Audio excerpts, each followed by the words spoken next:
Hello everyone, and wow, has so much happened since I spoke to you the other day. You have to forgive the shadow being cast across the layout here. I am going to think about some proper lighting when I get the back boards, the back scene boards purchased and sorted out. But yes, so what have I been up to? Well, obviously you can see I've got trains running. The Panya has been retired pending its send off, but it's now a bit doing its job as a bit of scenery, and we have the C12 taking over. So I was talking last time about scenery, not knowing where to start with it, and it started actually over here. I wanted the tunnel still that I'd planned, and I was going to put a castle here, and I thought, well, it can have a little walkway. It comes down to a car park, so there's a little car park there. I thought, oh well, the church would be near the castle because and possibly using stone. Maybe it was rebuilt, repaired using some stone from the ruined castle up there.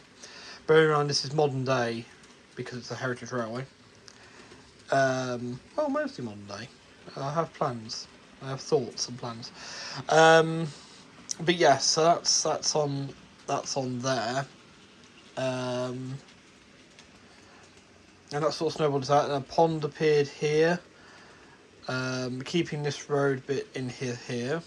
And the road obviously comes around here. Now, there's a 28-inch long station platform going to be both sides here. Signal box there. I've left all the roadways and everything blank there because I obviously need to know how big platform's going to be, buildings, station yards, that sort of thing that I need to think about there. Signal box there.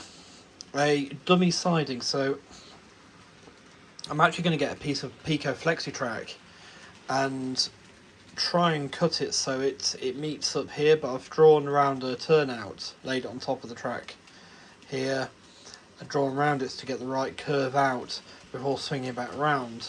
Something I noticed actually on the Hornby TT120 demonstration layout is they just put track straight up and it looks a bit odd, so yeah, I'm trying to have the curve there. So here we have the goods shed and the goods yard. So for the heritage railway purposes, that will be where, it can have some steamrollers in there sometimes. It's an extended car park for steam galas, diesel galas, that sort of thing. So yeah, because that's one thing I'm planning not to glue the vehicles down. So that'd be cool because I can swap them around, move them around a bit, makes the place feel a bit more alive. Obviously that signal box is not staying; it will be replaced with a Metcalfe one. Now it's called the Digby Railway, or the Manor Line, I suppose, if I'm going for more rather than Digby Railway. The Manor Line. It all comes back to the Manor House at Donington Heath, the 1620s Manor House at Donington Heath. It's much older than that, but that's what it's called. And here I planned it out. They got the barn where they sell the soup, and the Manor House itself. And these are actually scale distance apart. The car park is actually over here somewhere, but I've had to turn that round, and I've left plenty of room for the garden there, because I'm actually losing some garden that would be in front of this bit here. So that's all going to go into that section there. But that will be a scratch build of the manor house, and these are the pathways round, so that's where the stairs are. Yep. So, yes, and then obviously that connects to the road. So what I've taken the liberty of doing is, just to get the scenery ball rolling, because I was itching to do something, is I put ballast in around the centre line of all the Cato track, including over these plate sections, just to help blend them in a bit more. Now, for those of you who've been to Heritage Railways, you'll be more familiar with the fact that sometimes there are random sets of concrete sleepers, so it's not too bad there. And then coming along, I'm going to keep the forest wood area here. Now, this is taking an absolute age to dry. It's not coming off in my fingers anymore. My fingers didn't want a nice little prod it, but it's, yeah. I had to make my own mix of PVA, water, a drop of washing up liquid in there. I don't think it worked quite so well, so I'll have to order another bottle of ballast bond and just coat that up, because the bit at the front here has worked fine, which did have straight ballast bond. But yes, that just gives a bit of scenery now for when our trains are passing through. It looks a bit better, I think, and also I can start putting some bushes in first, So I want to get some bush material, put some bushes down first, create the effect of weeds, well not weeds, but you know, brambles, that sort of thing, at a ground level, and then put some trees in there. But yeah, because that way you get the two scenes. You get the scene of the railway in the countryside, and the railway in the village. Now the village is going to take the name of a abandoned medieval village that myself and Gary, who Oak Hill Modern Railway, he actually found it. We were also, the idea came to me that it'd be a really good idea to use a abandoned village name, because that way it's a real name. Just you know, but it's not a real place anymore, which is kind of a strange way to think about it. But it means, like, you know, I'm not modelling something that's nice and generic still, whilst being real. And it's going to be called Stretton Baskerville, which was a village between Nuneaton and Hinckley. Now, obviously, the layout itself is not living there, and that's what I'll come on to next.